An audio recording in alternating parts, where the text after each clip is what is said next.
মানুষ কিন্তু আপনাকে আর বিশ্বাসও করবে না এবং আপনার নেতৃত্বকেও মেনে নিবে না এবং আপনাকে দেখলে মানুষ কিন্তু ধিক্কার জানাবে। তাই আমি বলছি এখনো সময় আছে, আমাদের ন্যায্য দাবি মেনে নেন। আসুন ঢাকা নগর ভবনের কাছে দেখুন কি পরিমাণে জনগণ এখানে উৎসুক হয়ে রয়েছে ইঞ্জিনিয়ার ইশরাক হোসেনের জন্য, তাকে মেয়র হিসাবে দেখার জন্য। আসুন এই সকল মানুষের চোখের দিকে তাকান, তাকে চোখের ভাষা আপনি পাঠ করার চেষ্টা করুন, বোঝার চেষ্টা করুন। সমস্ত দিন সকাল 9টা থেকে না খেয়ে এই 4টা সাড়ে 4টা পর্যন্ত এখানে দাঁড়িয়ে আছে কার জন্য?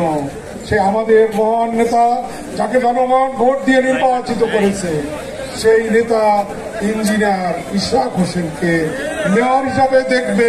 সেজন্য আগামী দিনের কর্মসূচি ঘোষণা করছি। প্রিয় ঢাকাবাসী, আগামী দিন সকাল 10টায় আমরা এখানে আসব সদল বলে। এখানে এসে নগর ভবনের সামনে আমরা অবস্থান কর্মসূচি নিব এবং বিকেল 5টা পর্যন্ত এখানেই থাকবো আজকের মতো। যদি পরিস্থিতি বাধ্য করে, কোনোদিকে পরিস্থিতি টার্ন নেয়, তাহলে আমরা তাৎক্ষণিকভাবে আমাদের পরবর্তী কর্মসূচি ঘোষণা করব।